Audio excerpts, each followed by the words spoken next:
Hello, and thank you for viewing this course on CEH version 9, brought to you by INE. This is going to be the introduction to the course. And the first thing I'd like to say is welcome. Whoever you are, you landed in the right course. Why am I saying this? Well, for many reasons. For starters, cybersecurity is a topic that's prevalent and that increases as more and more things are connected to a network, to a global network. Think about cloud, think about the Internet of Things, think about mobility, right? We're living in the era of interconnection. So security awareness is mandatory for everyone, and that includes users, right?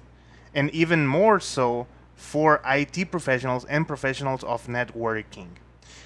So as the typical audience of INE courses are normally people in the area of IT and networks, then whoever you are, you landed in the right course. Even if you don't want to pursue an offensive security career, you are in the right course because you're going to learn how these guys think and how hacking works. A little bit about myself. Some of you might know me for my previous INE courses in Juniper Technologies. My name is Josue Vargas. I am a Costa Rican. All right, I live in Costa Rica. I am a network security architect currently. Okay, I have been in very different roles, from break and fix roles in the area of networking, then level 2 supporting firewall, then implementation. And then I have started a career as a contractor, which eventually evolved into my company called Networks Technologies. And as part of that, I've done pretty much everything there is to do in the field of networks and network security, from consultancy, design, teaching, documentation, implementation, a lot. Okay, so I'm really a fan of networking. I'm not saying that I know everything. Of course, I don't. But I'm a fan. I love it, and this is what led me some time ago to take the CEH challenge, because it is a challenge, right? And well, there's been a lot that I have learned through the study of the CEH curricula, and then afterwards through the application in real life penetration tests. Just to set the expectations, this is going to be a course which is going to be delivered or served, as I'm putting here, a bit different than previous courses, okay? Because we're talking about 18 modules here, right? 18 modules is a lot. So the way we're going to do this is I'm going to record a module and launch it, and then I'm going to record another and launch it at a different date, okay? So you're going to see how gradually the CEH course starts growing and growing in your INE profile or in your INE account and All Access Pass as I finish the actual course, okay? But I'm sure we're going to have a great time, and I'm sure that after each module you're going to find there is a lot to study on your own and a lot to practice. So I think this is going to work quite well for all of us. Okay. Let's just briefly review the modules. We're not going to go in depth here because we have modules for that. All right. But let's just see what the curriculum of CEH is first, and then you might have seen some of these in the promo video. But it starts with Introduction to Ethical Hacking. This is the module you are viewing right now, the first published module from the CEH version 9. Then we're gonna learn about footprinting. So Intro to Ethical Hacking, let me just go back a little. Intro to Ethical Hacking deals with the fundamental concepts and also the context of the ethical hacking activity. Talking about ethics, regulations, all right? Talking about cybersecurity and related and complementary practices to ethical hacking. Then in footprinting, we're actually starting with the first hacking activity, right? Which is leveraging information which is of the public domain to start investigating and getting to know our target. Okay? Then scanning is a phase that stems from, or not stems, but actually It generates from the output of the footprinting phase. Footprinting gathered a lot of information. Scanning is going to narrow it down to interesting targets, to interesting possible entry points to the network. So we're going to start scanning networks and systems to find our way in. Then we're going to deal with enumeration, and enumeration is where we have narrowed down a few targets and we really want to know information about them and what valuable information they hold. That's the enumeration phase, which leads to system hacking, where eventually we're able to intrude and gain unauthorized access to an external system or network. Okay. Then we're going to talk about malware threats. How can we use these to our advantage as hackers? How hackers use them, right? And what are the different styles and types of malware? Then we have a module called sniffing. This might sound weird if you have not heard the term before, but sniffing refers to an activity where we're able to capture communications as they transit the network and actually, get to know information we're not supposed to by capturing it. All right. And this is something that might sound familiar if you are a system or network administrator and you know what a packet capture is, capturing with Wireshark, for example. Well, those are valid uses, right? Those are legal uses of sniffing activities. But then, of course, for hacking, it's super useful if you manage to get some sniffing. Typically, it will be active sniffing in hacking activities, but we're going to get into the nitty-gritty later. Then we're going to enter the darkness of social engineering.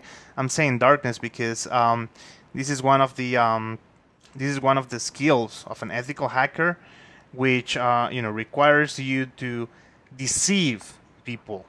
Deceive people, gain advantage of the innocence or naiveness of people in order to get your way into a network which is not your own. Then we're going to learn about denial of service and distributed denial of service attacks. Those are very popular for many reasons.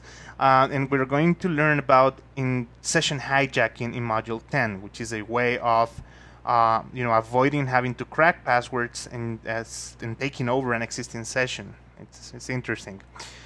In Module 11, we're going to learn how to attack web server infrastructure, and a related topic in Module 12, how to attack web applications. A final related module to web server is SQL injection in Module 13. It's important enough to have its own chapter. Module 14, we're going to learn about how to hack wireless networks. In Module 15, we're going to learn about how to hack mobile technologies. And for the last three modules, 16 is going to deal with how to evade security controls, specifically firewall, IPS, and honeypots. On 17, we're going to learn about cloud technologies and how to hack into cloud technologies. And finally, module 18 deals with cryptography. How it works, how it makes our life as hackers miserable, and how to potentially crack it. Okay? So, besides that quick overview, the agenda of this introductory video is, well, why CH? Why to become CH? What is in version 9? Why is it important to learn version 9? What is the CH good for and what is it not good for? And finally, what are the course prerequisites and the lab prerequisites? All right. So why CEH? Well, you can see this picture is from a promo ad from CEH, from Easy Counsel, right? Which is the body that grants CEH certification. And it says, hire CEH. It can protect you and defend your network from attacks. This is true. If you learn how to think like the enemy, you can be more efficient in protecting from the enemy. Make sense? So, why CH? Why security? Again, as I said before, a lot of new technologies and a lot of new trends in the networking industry just aim to have everything more and more and more connected. Cloud, Internet of Things, mobility, smart cities, everything is enhancing the dependency on technology and of networking. So of course, the more we connect and the more stuff we connect, the more surface of attack there is, and we need to be prepared for this because cybercrime seems to be in the increase. Cybersecurity professionals are in high demand. This is a powerful reason why to take this course as well. And I know for a fact that CH has made an important difference in my career and how people regard my resume and my my job options and, well, etc. Right? So I can tell you that it's worth it on the standpoint of the labor or the job market. Even if you have your own company like I do, that also looks good when your clients know that you're a certified ethical hacker and you can protect them, right?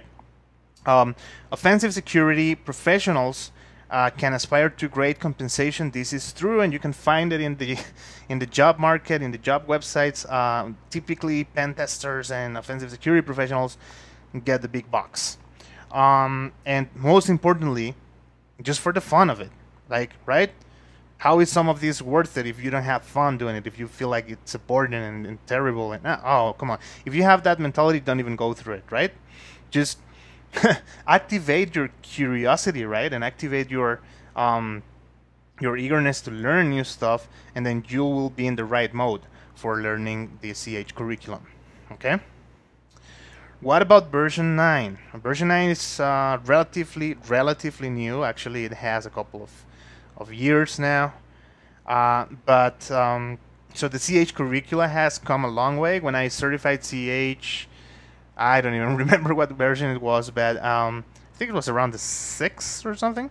So it's come a long way.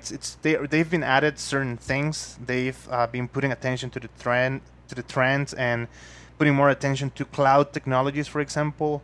The mobility portion, also they have increased the mobility portion of the curriculum. And, well, also as Easy Counsel uses to do it, new and famous attacks are covered in the curriculum. So one of the things that are important, not just because Easy Counsel says that, although they are accurate in doing it, but it's important to, as you go and learn how things work in the hacking activity, also examine cases of actual hacks, right, that have occurred. And we're going to do that along the course. These are some interesting links for you. One is the CH handbook and the other is the CH FAQ. These are important documents to read over because they talk about the requisites and the expectations of a CH candidate, recertification, and frequent questions people have about becoming a CH. One thing that you should know is that a CEH is expected to behave ethically. Number one. Number two, not everyone can become a CEH. Alright? You will have to pass certain requisites. We're going to talk about them.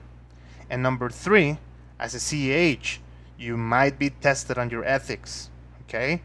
Someone might give you a call or send you an email, and that email or that call can be tempting, to earn a lot of money by doing something which is on the gray area, gray to black area. Okay, so you gotta be careful, guys. I mean, if you're serious about CEH, you have to be careful. You have to know in which side of the law you are, and it has to be on the right side, because making a mistake, making the wrong decision can cost you your career and even more. Okay, so it's important to read this documentation. What is a CEH good for, right? So the idea of CEH is to show you the offensive side of the coin. One of the reasons why CEH is so popular, and I'm gonna say something, CEH is not the only course for offensive security.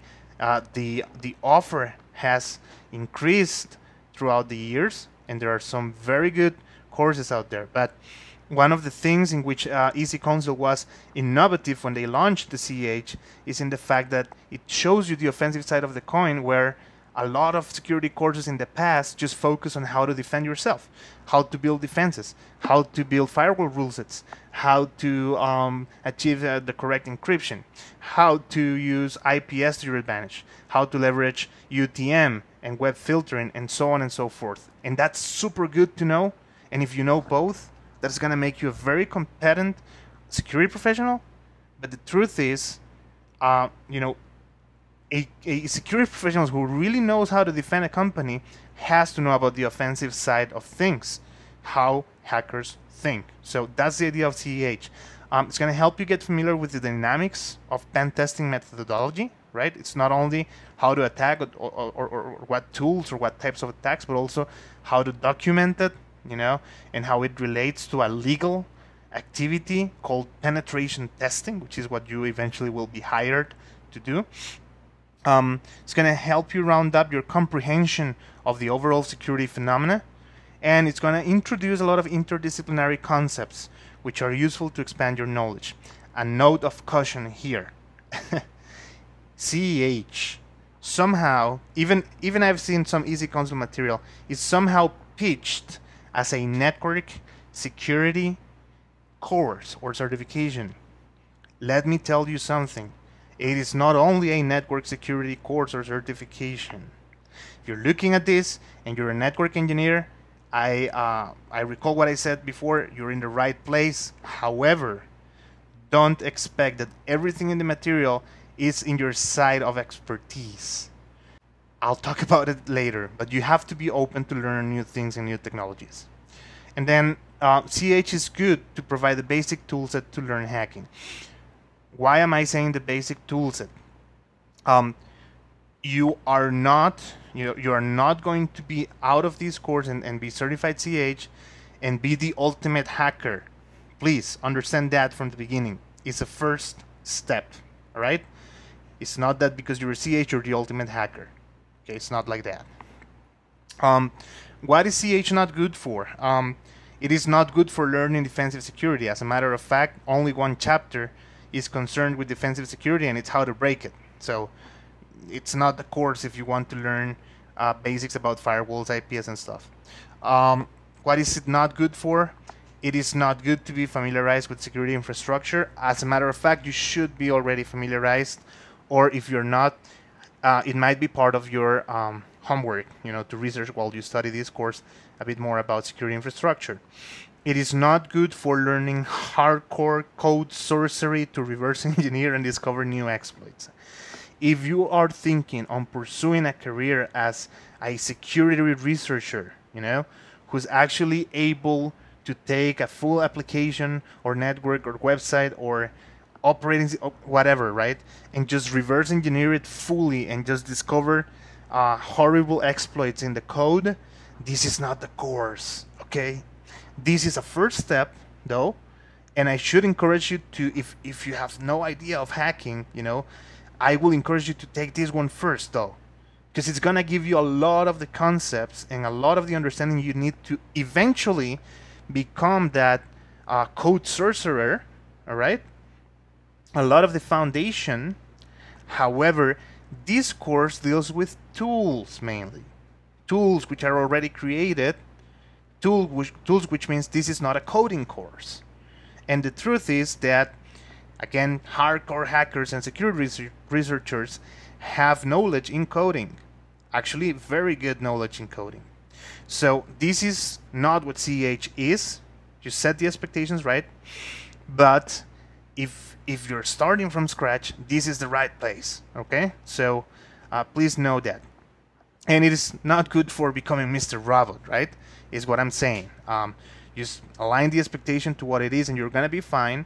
And I'm sure that once you learn the concepts and the different branches and all the knowledge that CH introduces, you're going to be able to choose the right learning that you need to eventually become Mr. Robot or become a sorcerer of code and reverse engineering. Okay? So, course prerequisites. So I think the picture says it all, but I'm still gonna say it. You need to be open to learn. if your side of expertise, and it was my case when I started CH, is on the right hand side of this picture, which is networks, you are in a good starting point, but you have to be open to learn fundamentals of coding, fundamentals of databases, fundamentals of operating systems, and fundamentals of web servers. Please. Okay? If you already have knowledge in all of these areas, that's great. But if you don't, I know it's on the course prerequisite slide, right? But I think the prerequisite is not so much being a superstar in all of these, because hardly someone is, right? We live in a very specialized time in the area of IT. However, you have to be open to learn, okay? What are actual prerequisites? Well, you need to have good foundation on network protocols and communications. You have to have foundational knowledge on database and web servers. You have to have, this one, the third one, is an absolute mandatory. At least 2 years working in the IT security field. Why is this mandatory? Because in order for you to be able to be allowed to present the test, you will have to be able to certify this at least 2 years of working IT security. Okay. The other option is that you take an Easy Council official course. Okay, but that's another topic, and that you would deal with Easy Council, right? So if you're not, if you're pretty much using learning material like this one in INE, you will need to, as a matter of fact, have at least 2 years working in the IT security field for Easy Council to accept your application. Okay.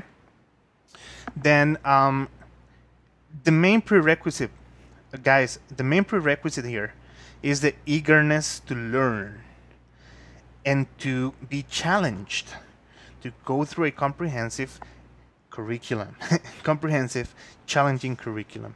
If you have the attitude, you will be CEH, but you have to have the attitude and the endurance. Okay? Some exam prerequisites. Well, this is what I said before, right? Either attending an official Easy Council class. I think that even if you plan to do so, this course will be beneficial to round up your knowledge, and it's always good to have different perspectives, right? So you can do that, or you can take this course and whatever material you want to take, and if you have at least 2 experience, you can apply for Easy Council approval to take the test. This application for approval has a separate charge as well. You need to know that, and I'm providing the link for you to know how the process goes. And then, of course, passing a 4 hours multiple choice test, which is the number you see there, 31250, and it's available in Pearson VUE. Lab prerequisites. Your PC or Mac needs to have at least, I'm giving minimums here. If you have more, then you're lucky and you're good. But at least 4 GB RAM, yes. Why? Because we're running virtual machines. And it needs to have an i3 or higher CPU. Which I know in some places you're like, i3, I didn't remember that. Right, but not everywhere is the same. Okay, so you need to know that. i3 or higher CPU. You need to run a virtualization hypervisor. Typically, I would advise VMware Workstation or VirtualBox, right? I know some of you guys like KVM and some other stuff. You know, as long as you know your virtualization and you're comfortable with it, whatever helps you virtualize and allow a basic connectivity across virtual machines, you're going to be fine. You need several operating systems installed, and these are the ones: Windows 8.1, Windows 2008, Windows 7, Kali Linux. Oh, just to clarify, 2008 is a server, right? It's server version. Kali Linux, this is the foundational, quintessential operating system we need to use, because this is the Linux for hackers, right? Android, Ubuntu, and Windows Server 2012, right? Our lab is going to be based on these virtual machines.